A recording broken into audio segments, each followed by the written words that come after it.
So this recipe is a bread recipe. Yeah, you can do bread in the Hubb Pot.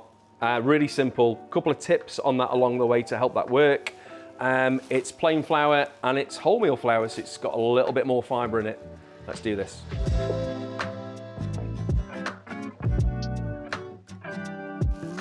So guys, open up the bag. In here we've got 250 grams of plain flour and 250 grams of wholemeal flour. So empty that bag of flour into the bowl. What we've also got, we've got our packet of yeast, and yeast is what is going to make our bread rise, okay? So we're going to pop that in a second.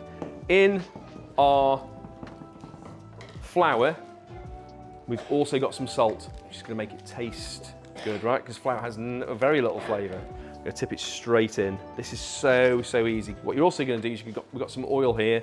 We're going to put in about a dessert spoon of oil. So what I'm going to do, I'm going to get my spatula. Once you've got your yeast and your oil in, give it a little stir around. Super easy. So water, it's cold. It doesn't have to be warm. It can be cold. You could use warm water, it doesn't matter so much as long as it's not too hot, because hot water will kill the yeast. So that goes straight in. This is the hardest part of making bread. The hydration of flour is the hardest part. It's where so many go wrong. And if you get this right, you can do this at home. So simple. 60% hydration, always. If it's a kilo, that'd be 600 grams. If it's 500 grams, it's 300 grams. So water's in, give it a good stir around. The quicker you combine that, you see where my elbow is up here? Get your elbow high, stir, bring low. High, low, high, low. Chris, it's like being at the gym. Yeah, you can move about and get sort of like motivated and moving when you're making food, right? You should have no loose ingredients in the bottom, or very few. Once I've brought that together as a dough, the next thing I'm going to do is going to get in there with my hand. I'm going to start just to push that together in the bowl. And if there's still any loose flour in, see that there? Got a bit of loose flour in there. If I can squash that together, and then what I'm going to do, that last little bit, I'm going to tip out onto the bench. All right, and I'm going to pop my bowl over there. So now just start to squash it together, guys, yeah? Parents, children, grandparents, aunties, uncles, whoever is getting involved in these recipes, like literally, the thing I love about kneading dough, it's so therapeutic, actually is a bit of a workout, just for 5 minutes, just stretching that. You might do one hand, you might do two, however you choose to do it. 5 minutes kneading is worth it. You're building up the gluten in the flour, makes it stretchy, it traps the gas. What you want to do, you know a balloon? Yeah. You know when a balloon's got no air in it, if you rub it between your hands, you can feel both surfaces rubbing together. Yeah. What we want to do is get the gluten-making proteins in the flour to bond together.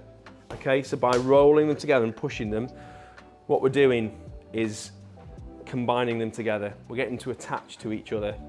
That's what this process is all about. 5 minutes kneading.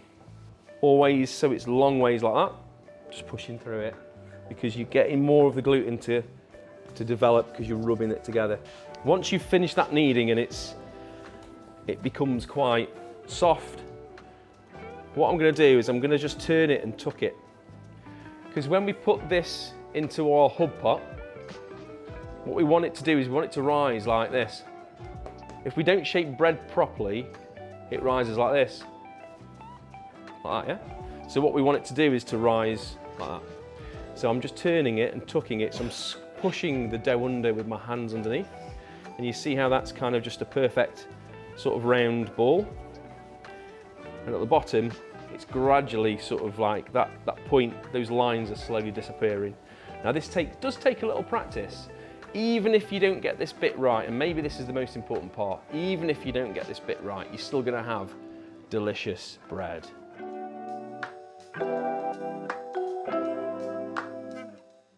So, I've got my Hubb Pot. My bread is on a piece of grease-proof paper. I'm just going to tuck the corners under like this. So I'm going to just lift that into my Hubb pot like this. So in here, this is going to cook on the high heat setting just there for 2.5 hours. After about an hour and a half, what I do is I turn it over. The heat mainly is from the bottom. You get an amazing golden crust on the bottom, but you want that crust all around. If you do that by lifting it out like this using the paper, which is why it's so useful, and then just turning it like this, you can see that there, that's going to work really, really well. I mean, you don't need to turn it, but having that crust all the way around the bread is what's going to make it completely, and I'll use that word again, completely delicious. I'm going to take a couple slices off, I'm going to give it a little try. You can make bread in a Hubb pot. All you need to do is just make sure you get a decent crust on it just by moving it around. Let's give this incredible bread a taste. Take a piece. It's good bread, man. Yeah? Thank you so much, guys. Another one of those. Cheers. Thank you so much. Thank you. Guys, you've been amazing. Thanks, guys. Delicious bread, Hubb pot. Get it made, taste it, enjoy, take it easy.